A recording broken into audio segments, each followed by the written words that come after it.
جب اللہ تبارک و تعالیٰ نے حضرت موسیٰ علیہ السلام کو فرعون سے نجات دی اور آپ بنی اسرائیل کو لے کر سمندر کے پار آ گئے،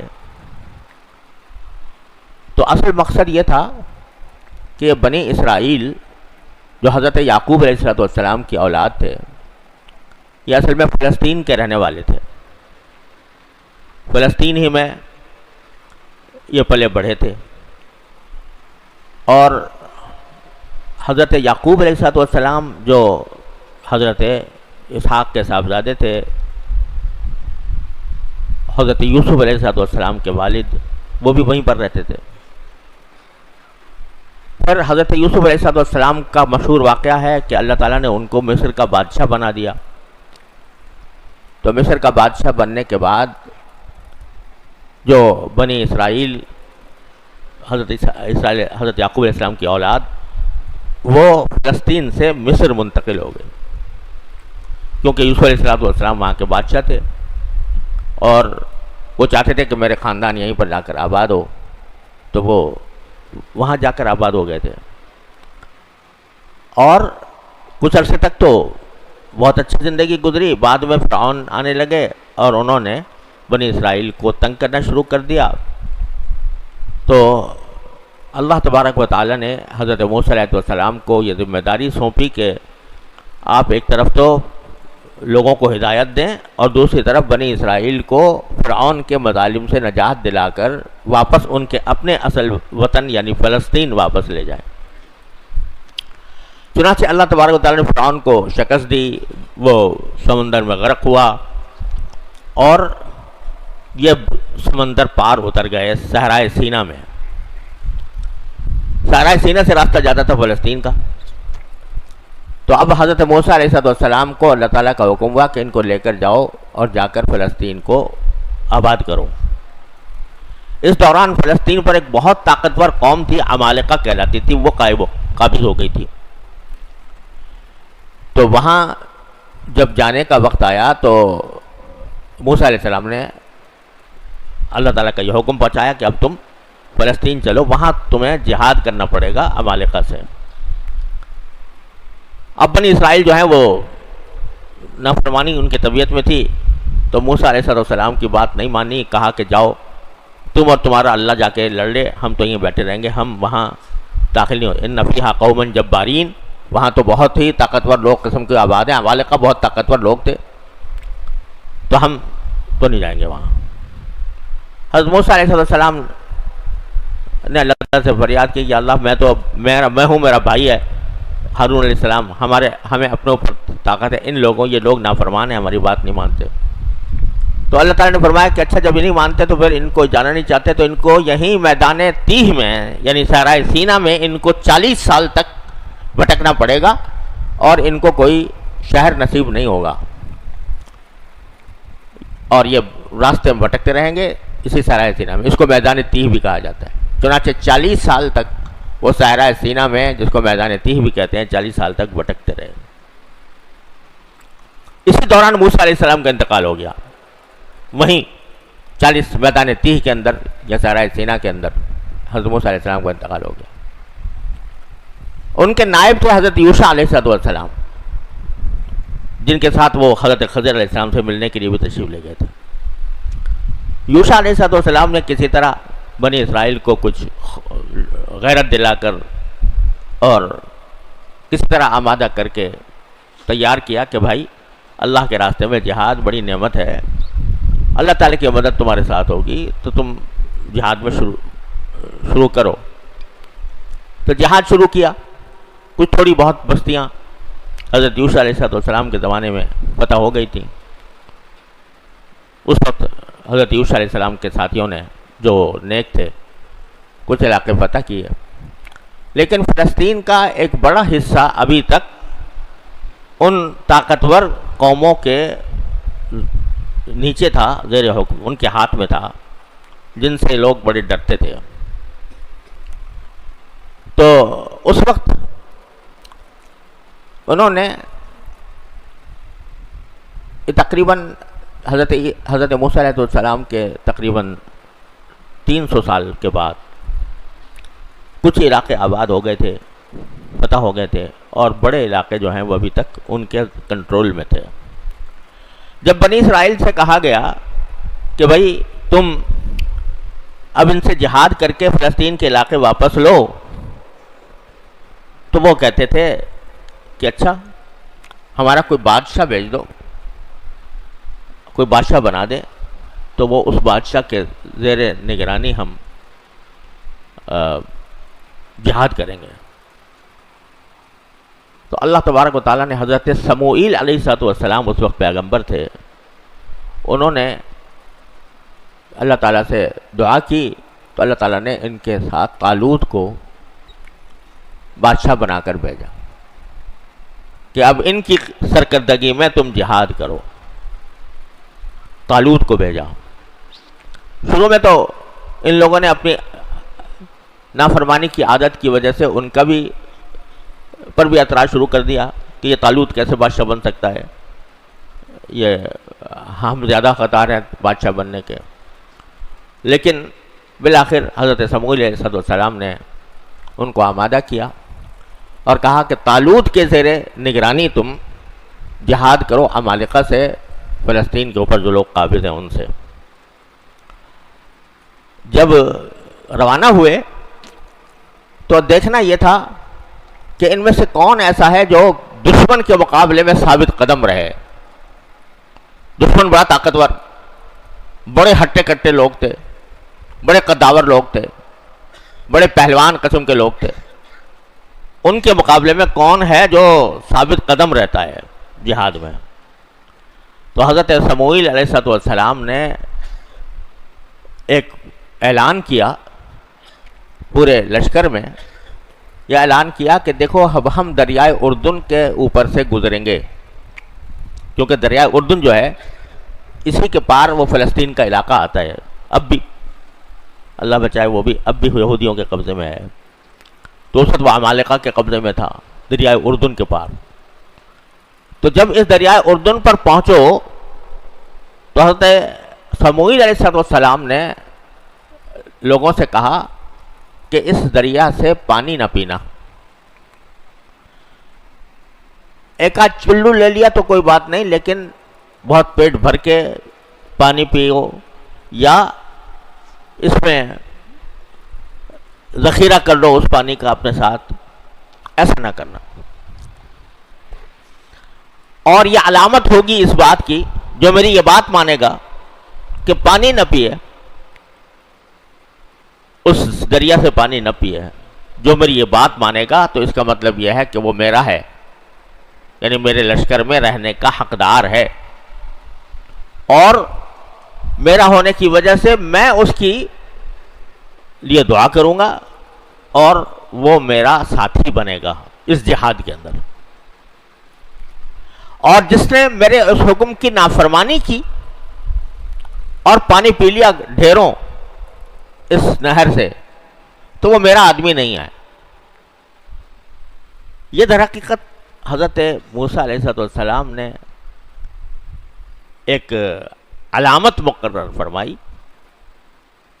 کہ اس بات کا جائزہ لینے کے لیے کہ کون اطاعت کرتا ہے، کون نافرمانی کرتا ہے، کیونکہ اتنی زبردست جنگ، اتنا بڑا جہاد، اس کے اندر ضرورت ہوتی ہے صبر کی، استقامت کی، امیر کی، اطاعت کی۔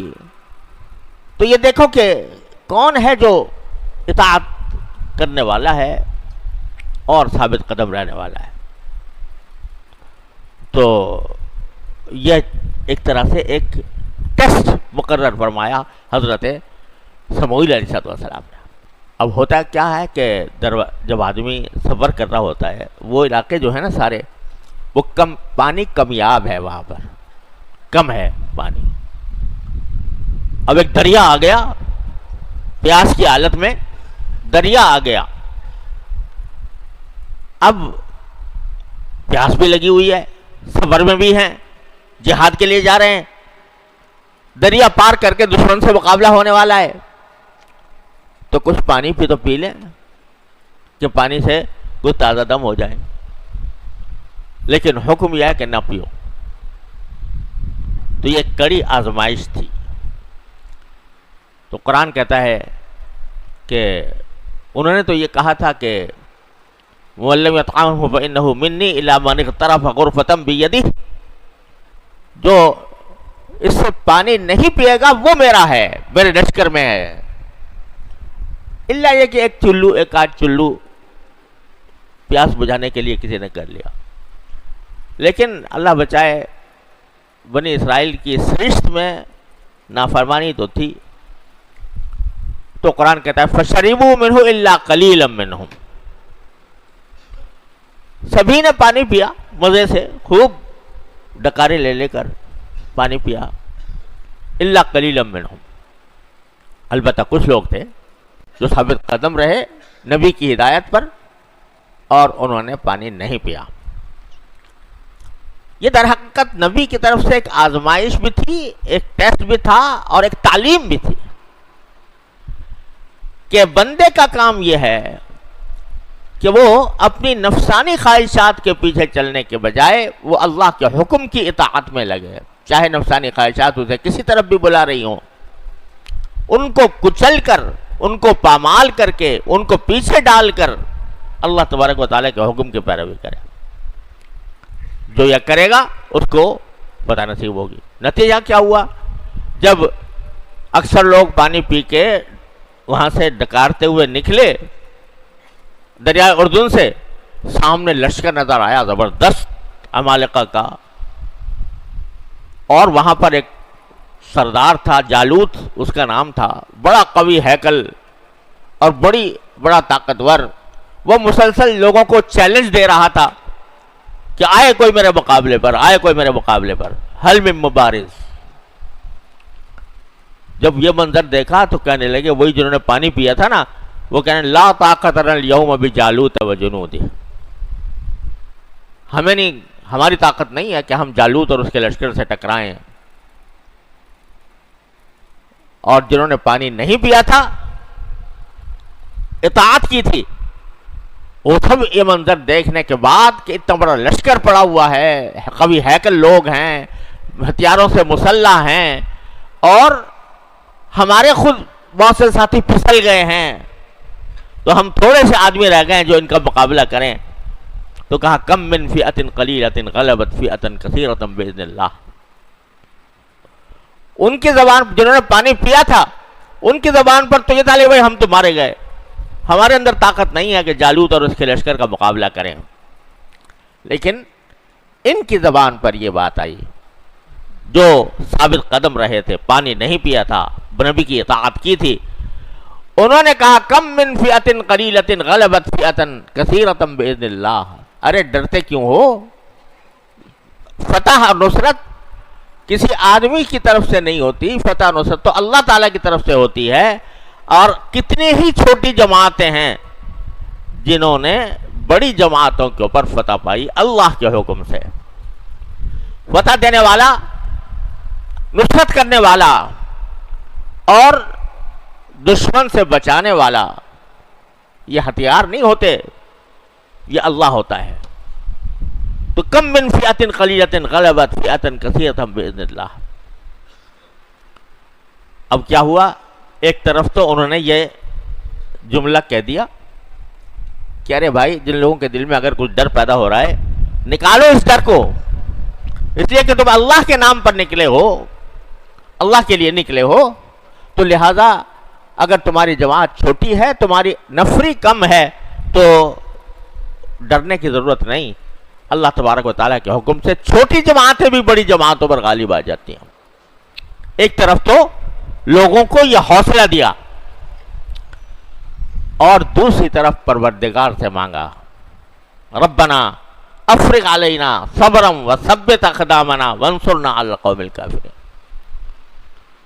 وہاں دعا مانگی کہ اللہ ہم کہہ تو رہے ہیں کہ چھوٹی جماعتیں بڑی جماعتوں پر غالب آ جاتی ہیں، لیکن یہ اس وقت آتی ہے جب آپ کی طرف سے توفیق ملتی ہے صبر کی اور ثابت قدمی کی، پھر آپ مدد فرماتے ہیں، پھر آپ کی طرف سے نصرت آتی ہے کافروں کے مقابلے میں۔ تو کیا لفظ استعمال کیا؟ ربنا افرغ علینا صبرا، اے ہمارے پروردگار ہمارے اوپر صبر انڈیل دیجئے. سبحان اللہ. یہ بھی کہا جا سکتا تھا کہ ہمیں صبر عطا فرما دیجئے، صبر عطا فرما دیجئے، صبر دے دیجئے، ہمیں صابر بنا دیجئے. لفظ یہ فرمایا کہ صبر ہم پر انڈیل دیجئے. گویا صبر ایک مشروب ہے، پینے کی چیز ہے، تو وہ ہمارے اوپر انڈیل دیجئے آپ. تو جو پینے کی چیز ہوتی ہے اس کا ایک طریقہ تو یہ ہے کہ گلاس رکھا ہے، آدمی اٹھا کر پانی پی لیتا ہے. یہ اختیار سے ہوتا ہے. اگر ایک پانی آپ رکھا ہے اس گلاس کے اندر سامنے، تو آپ اسی وقت پی سکیں گے جب اپنے اختیار سے اس کو اٹھائیں، گلاس کو منہ سے لگائیں اور گٹ گٹ کر کے پی جائیں. اور ایک یہ ہے کہ ایک آدمی مانتا ہی نہیں، پینے نہیں چاہتا. جیسے بچے ہوتے ہیں، دوا پلانا چاہو نہیں مانتے، تو اب وہ تو اپنے اختیار سے تو پیے گا نہیں. تو کیا کرنا پڑے گا؟ اس پر انڈیلنا پڑے گا. تو کیا مطلب کہ ہم کمزور ہیں اور ہمارے ساتھی بہت سارے ایسے ہیں جو پیچھے ہٹے ہوئے ہیں. تو آپ کیا کیجئے کہ ہم پر زبردستی انڈیل دیجئے صبر. ہم اپنے اختیار سے صبر کا گھونٹ نہیں پینا چاہ رہے، کیونکہ منظر سامنے بڑا ہولناک نظر آ رہا ہے. بڑی طاقتور قداور قوم ہمارے سامنے ہے، اور ہم تھوڑے سے لوگ رہ گئے ہیں جو مقابلہ کرنے والے. تو خود سے تو صبر آ نہیں رہا، آپ ہماری اوپر انڈیل دیجئے. صبر انڈیل دیجئے. صبر کیا ہے؟ صبر جس کو انڈیلنے کو مانگا، جنگ سے پہلے، جہاد سے پہلے صبر مانگا. کیا ہے وہ صبر کے معنی؟ عام طور سے ہمارے یہاں اردو میں صبر اس کو کہتے ہیں کسی کو کوئی مصیبت پڑ جائے تو آدمی اس کے اوپر جزا فضا نہ کرے، گھبراہٹ کا اظہار نہ کرے وغیرہ. لیکن قرآن کی اصطلاح میں صبر بہت وسیع چیز ہے. وہ کیا ہے کہ انسان اپنی نفسانی خواہش اور نفسانی جذبات سے لڑ کر زبردستی ان پر قابو پائے. یہ ہے صبر. نفسانی خواہش پیدا ہو رہی ہے کہ میں فلاں ناجائز چیز کو دیکھوں، لیکن زبردستی اس کے اوپر روک عائد کر کے کہتا نہیں دیکھوں گا. یہ صبر ہے.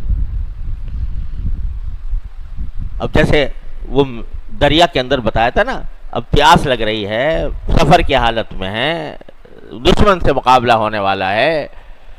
دل کی خواہش تو یہ تھی کہ خوب جم کر پانی پیو، لیکن جن لوگوں کو روکا گیا تھا اور جو اللہ کے نیک بندے تھے، انہوں نے اپنی نفسانی خواہش کو پامال کر کے روند کر اپنے آپ کو روکا. یہ صبر تھا. اسی طرح جب دشمن کے مقابلے میں ہم آ رہے ہیں تو نفس تو یہ کہہ رہا ہے کہ بھائی ان سے ٹکر لینا مناسب نہیں معلوم ہوتا، یہ تو بڑے طاقتور قوی ہیکل لوگ ہیں، مار ڈالیں گے. اور دیکھو یہ جالوت چیلنج دیتا پھر رہا ہے، کوئی اس کے مقابلے کے نہیں اٹھ رہا. تو ایسی حالت میں عافیت اس میں ہے کہ واپس چلے جاؤ. نفس تو یہ کہے گا نا، لیکن اللہ ہم اس نفس کے مقابلے میں اس کی نفس کی خواہش کو پامال کر کے ڈٹ جانے کی آپ ہمیں طاقت دیجئے، اور یہ صبر ہم پر انڈیل دیجئے. افرغ علینا صبرا. جب کیا ہوگا؟ آپ صبر انڈیل دیں گے، زبردستی ہم پر ڈال دیں گے صبر، تو کیا ہوگا؟ ثبت اقدامنا. آپ ہمارے ہمیں ثابت قدم رکھیں. جب صبر آئے گا، اپنی نفسانی خواہشات کو کچلنے کا جذبہ پیدا ہوگا، تو ثابت قدمی آئے گی. تو ثابت قدمی آئے گی، پھر ہم ثابت قدم ہوں گے، اور کتنا ہی بڑا دشمن ہو، کتنا ہی قوی اور طاقتور ہو، ہم اس کا مقابلہ کر سکیں گے۔ ہم ثابت قدم ہوں گے، جب ہم ثابت قدم ہوں گے تو اللہ آپ کی مدد آئے گی۔ وانصرنا علی القوم الکافرین، آپ ہماری مدد فرمائیے ان کافروں کے مقابلے پر۔ یہ دعا اللہ تعالیٰ نے ان کے دل میں ڈالی۔ ربنا افرغ علینا صبرا وثبت اقدامنا وانصرنا علی القوم الکافرین۔ تو قرآن کہتا ہے کہ جب انہوں نے دعا مانگی، ایک طرف انہوں نے اللہ کے ساتھ کیے ہوئے پیمان کو پورا کیا، نہر سے پانی نہیں پیا، دشمن کے مقابلے پر آ کھڑے ہوئے، ہم سے مدد مانگی، ہم سے صبر مانگا، ہم سے ثابت قدمی مانگی، ہم سے نصرت مانگی، فہزموہم باذن اللہ۔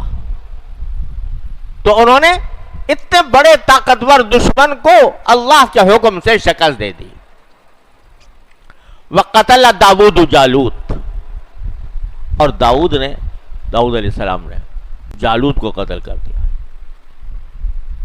اس کا جو کس طرح قتل کیا، یہاں قرآن کریم نے اس کو تفصیل بیان نہیں فرمائی۔ روایات میں یہ بات آتی ہے کہ یہ جالوت جو تھا، یہ اپنے لشکر کا بہت بڑا پہلوان تھا، اور 3 دن سے چکر کاٹ رہا تھا مبارز طلبی کے لیے،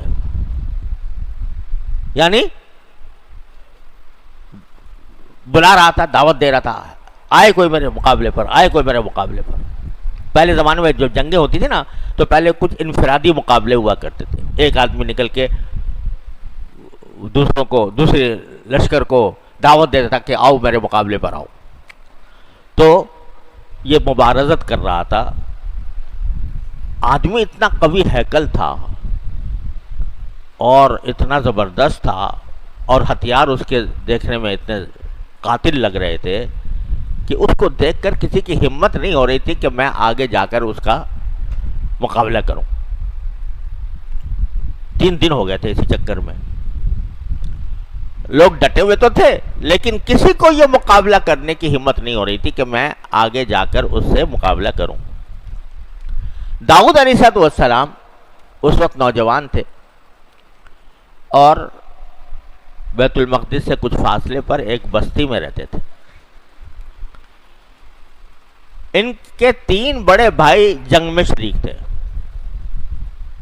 بنی اسرائیل کی طرف سے۔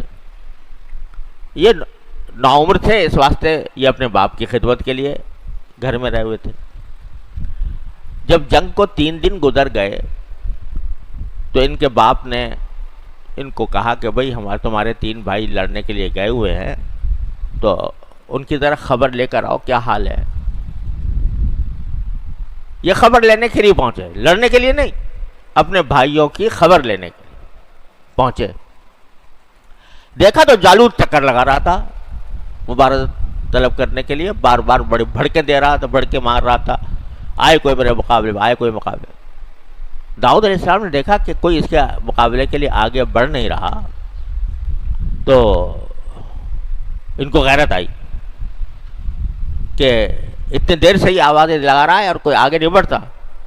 تو طالوت بادشاہ تھے، ان کے پاس جا کر انہوں نے کہا کہ اگر آپ اجازت دیں تو میں ان کے مقابلے میں چلا جاؤں۔ طالوت نے کہا بھئی دیکھو تم نوعمر آدمی ہو، نوجوان آدمی ہو، اور یہ بڑا گھاگ ہے، دیکھ لو تم۔ اس نے کہا نہیں، آپ مجھے اجازت دے دیں۔ تو یہ آگے بڑھے اور ایک بڑا سا پتھر لے کر جالوت کے مقابلے پر گئے، اور اللہ کا نام لیا، بسم اللہ کر کے وہ پتھر زور کے مارا جالوت کے۔ تو اس زور سے پتھر مارا کہ اللہ تعالیٰ نے اس کو وہیں ڈھیر کر دیا، وہ اس کے سر پر جا کر لگا اور وہ وہیں ڈھیر ہو گیا۔ تو اس لیے قرآن کریم نے خاص طور پر اس واقعے کا ذکر کیا، وقتل داؤد جالوت، داؤد علیہ السلام نے جالوت کو قتل کر دیا۔ بس جالوت کا قتل ہونا تھا کہ فوج میں سراسیم کی پھیل گئی، اور اللہ تبارک و تعالیٰ نے حضرت سموئیل علیہ السلام اور طالوت کو عمالقہ کے اوپر، اخدودیوں کے اوپر فتح عطا فرمائی۔ یہ ہے وہ دعا جو سکھائی گئی تھی اس سارے پس منظر میں، ربنا افرغ علینا صبرا وثبت اقدامنا وانصرنا علی القوم الکافرین۔ اور بتایا جا رہا ہے کہ جب بندہ اپنے حصے کا کام کر لیتا ہے، اپنے حصے کا کام کر لے اور پھر اللہ تعالیٰ سے مانگتا ہے، تو پھر اللہ تعالیٰ اس کو رد نہیں فرماتا۔ ہوتا کیا ہے کہ بندہ اپنے حصے کا کام نہیں کرتا، الٹ کر رہا ہوتا ہے، اور کہتا ہے، مانگتا ہے کہ جی مجھے نجات دے دو، اپنے حصے کا کام تو کیا نہیں۔ بندے کے حصے کا کام یہ ہے کہ جتنی اس کی طاقت ہے وہ صرف کر لے۔ جو اس کی طاقت یہ تھی کہ بھئی نہر سے پانی، دریا سے پانی نہ پیے، وہ طاقت صرف کر لی، دریا پار کر کے دشمن کے مقابلے پر جا کے کھڑا ہو گیا، چلا نا، ایک منزل کی طرف چلا، قدم بڑھائے، اور پھر مانگا اللہ تعالیٰ سے کہ ربنا افرغ علینا صبرا، تو اللہ تعالیٰ فرماتے ہیں تم نے اپنے حصے کا کام کیا، لاؤ میں اب اپنے حصے کا کام کرتا ہوں۔